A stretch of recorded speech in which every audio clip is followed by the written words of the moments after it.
Salut la compagnie, on se retrouve aujourd'hui pour parler du match OM Paris Saint-Germain, un match qui, j'ai l'impression en fait que tout le monde s'en foutait de ce match, à part les Marseillais évidemment, parce que là où Paris vise la Champions League et tout ça, l'OM, leur objectif cette saison, c'est de battre le Paris Saint-Germain, et ils ont réussi, bravo à eux, hein, avec la manière, ils ont très bien géré. Bon, il faut quand même, avant de commencer, que je parle de l'extra sportif. Alors déjà, Paris a été mauvais dans ce match, on y reviendra, ce qui ne veut pas dire que l'OM n'a pas été bon, hein, l'OM a été bon comme je l'ai dit, mais déjà, on peut saluer la roublardise de l'Olympique de Marseille, qui a tout fait pour niquer le Paris Saint-Germain avant même le début du match, hein. Je sais que les gens vont polémiquer, je sais que les Marseillais ont une objectivité folle, et qu'ils vont répondre que «Quel est le règlement ?»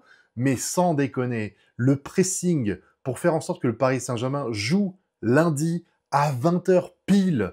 Non mais vous vous foutez de la gueule de qui?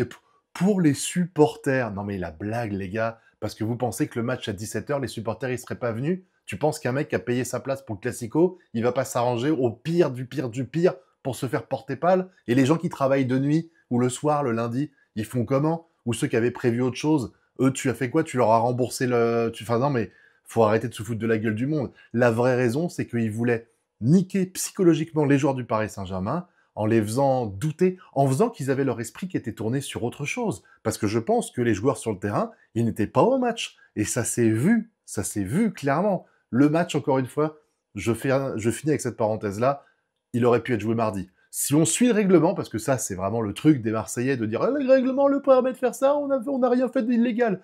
Oui, vous avez rien fait d'illégal, mais le règlement fait que normalement, on peut faire un match après 48 heures de repos. Donc, si tu joues même mardi, en partant de l'hypothèse que c'est mardi, si tu joues mardi à 20h, bah ton prochain match, c'est vendredi. Il y a 72 heures, les gars, hein, faut faire les maths. Hein. Donc non, c'était pas un problème, mais il fallait obligatoirement mettre des bâtons dans les roues, il fallait montrer en fait que le championnat de France, on s'en bat les couilles véritablement, qu'on ne respecte pas les autres joueurs du championnat de France, hein, parce que c'est ce qui est dit souvent de la part des autres clubs par rapport à Paris, genre Paris joue pour eux, gna gna gna et tout. Tu peux pas me dire que c'était pas ultra égoïste de la part de l'OM de faire ça, de priver les joueurs de la fête en équipe et tout ça, de ce collectif qu'aurait pu célébrer avec Dembélé et tout. Tu peux pas me dire que c'était pas fait exprès. Voilà. C'était petite parenthèse là-dessus, vite fait, il fallait en parler parce que c'est un fait qui est plus important limite que le match en lui-même. C'est ce manque de respect vis-à-vis de la Ligue 1, de la Ligue elle-même en fait, qui a fait ça parce qu'ils auraient dû mettre leur veto, bordel de merde. Alors je sais, vous allez dire, oui, mais le Ballon d'Or, c'est pas un truc français, enfin c'est pas un truc organisé par la LFP, ils ont pas à le respecter, etc. Bon, si vous avez envie, mais c'est un rayonnement international. Quand tu vois là que pour remettre le trophée, on en parlera plus tard parce que je ferai une vidéo là-dessus, mais quand tu vois que pour remettre le trophée du meilleur club, t'as que Nasser qui est présent parce que bah y a personne, tous les autres sont au stade là-bas, c'est la honte. Surtout que juste avant, on voit Arsenal, les féminines d'Arsenal qui ont reçu le trophée, elles sont 6 à monter sur scène. C'était un triste. Avec heureusement, j'ai envie de dire qu'il y avait 4 blessés, comme ça va permettre à Dembélé de saluer des gens et d'avoir des copains dans la pièce. Hein. Enfin, c'est une aberration. Voilà, j'ai fini ma parenthèse. Promis, on va parler du match. Et le match a été complètement maîtrisé par l'OM. Ils ont très bien joué. Et Paris a très mal joué. Voilà, on résume le match. Salut. Hop là, on y va. Allez, à plus. Je dis à la prochaine. Non, mais véritablement, c'est ça qui s'est passé. Paris a été tellement mauvais. Ça faisait tellement longtemps que j'avais pas vu ce Paris Saint-Germain faire autant d'erreurs. Des passes là où il n'y a pas de joueur. À un moment donné, c'est Mendes qui fait une passe à Kvara. Kvara est absolument pas là. Il est obligé de faire 5 mètres en arrière pour récupérer le ballon. Donc il doit repartir dans sa course et redribbler de nouveaux joueurs qu'il avait dribblés juste avant. Il y a eu plein de moments comme ça. Et l'apothéose de ça, c'est le but de l'OM.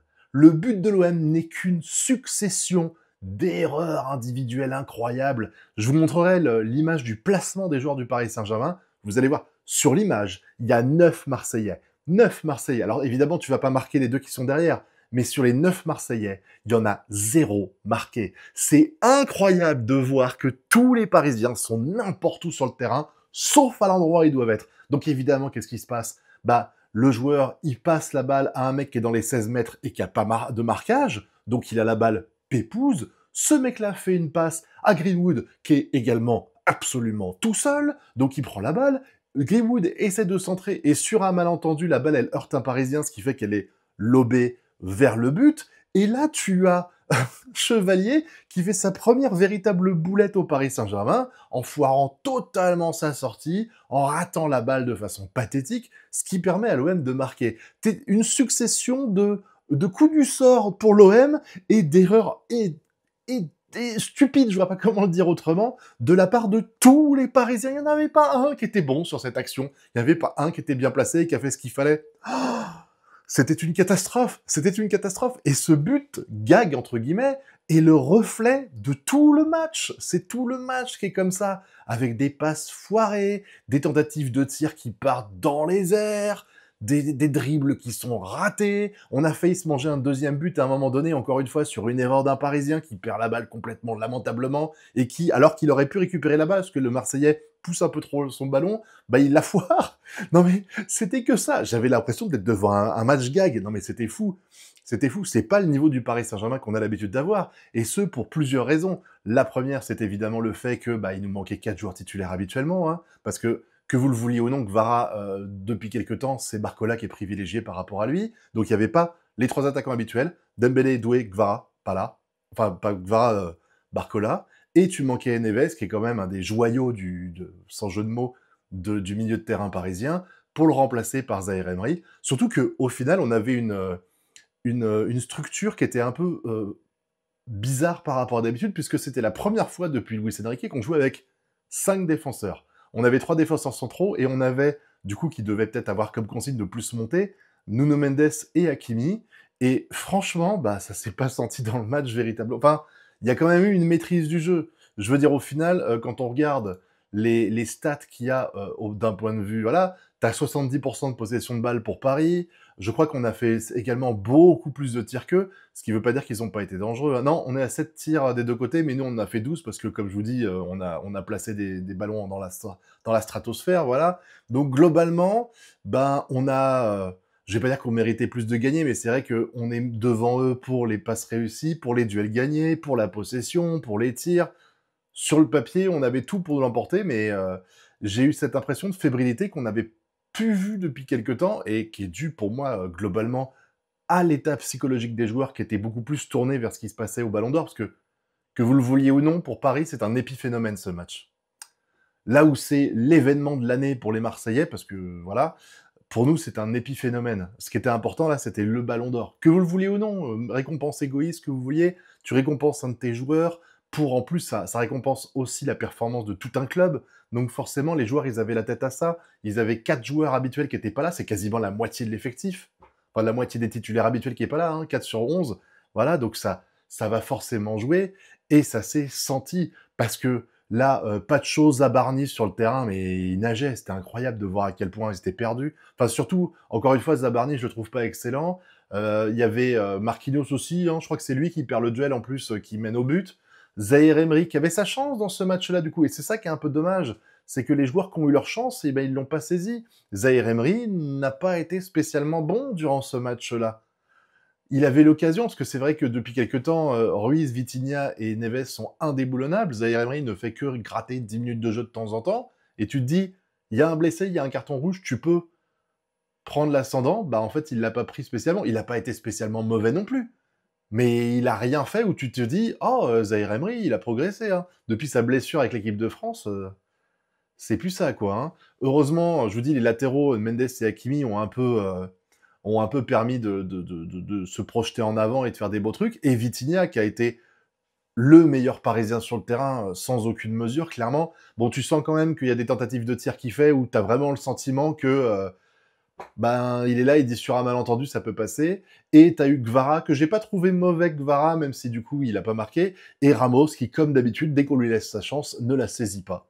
Hein, c'est habituel. Ramos, tu le mets sur le terrain. Je veux pas critiquer en disant qu'il pue, mais je veux dire, non, c'est pas ce que je veux dire. En fait, c'est juste que Ramos, tu le mets sur le terrain, t'as pas l'impression que le mec, ça peut être un game changer, tu sais. Ça peut pas, c'est pas un joueur qui va, tu te dis, waouh, heureusement qu'il était là. Et tu te le dis jamais, et c'est dommage pour un attaquant. C'est dommage pour un avançant de ne pas avoir ce heureusement qu'il était là pour planter des buts, quoi. Non, franchement, c'était un match super triste avec énormément d'erreurs. Je vous dis, même le milieu de terrain, Fabien Ruiz a été extrêmement mauvais. Chevalier, il a fait sa boulette. Après, ils ont vanté, j'ai vu dans les journaux, les 2 arrêts qu'il fait, bon, bah, les 2 autres arrêts qu'il fait, la balle, elle est sur lui, encore heureux qu'il l'arrête. C'est comme Rulli, à un moment donné, les gens, ils sont là, ils font « Waouh, Rulli, il a fait un super arrêt sur le tir de Vitinha. » Putain, Vitinha, il tire dans les mains... Rulli, il est comme ça pour l'avoir, la balle. Il a pas plongé, rien. Encore heureux qu'il l'arrête, hein. Enfin, il voulait pas non plus l'esquiver, hein. On n'est pas la balle au prisonnier, hein. Ça m'a tué. Mais bon, au final, Paris a été très mauvais. Très, très, très mauvais. Donc, on espère juste que c'était...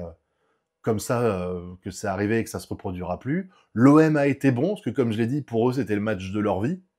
Donc ils l'ont fait et ils ont gagné. Bravo à eux. Maintenant, comme dit Hakimi à la fin du match, parce que les Marseillais ont sifflé les Parisiens alors rentrés dans les vestiaires, vous faites la fête alors que vous allez finir 2e. Je dirais même 3e, hein. Je sens que Monaco est mieux armé cette année. Mais bon, voilà, je dis ça pour narguer, hein, mais c'est juste que je suis un peu frustré de voir les combines dégueulasses qu'a été obligé de faire l'OM pour faire jouer Paris dans de mauvaises conditions. Alors bien joué à eux, parce que ça leur permet de niquer l'état psychologique des joueurs, de profiter des blessures, même s'ils en auraient profité aussi mardi ou lundi après-midi, hein, ça n'aurait rien changé.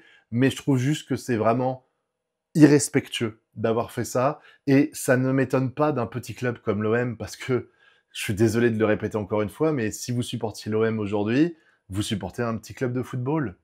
C'était dans les années 80-90 que c'était un grand club de foot, hein.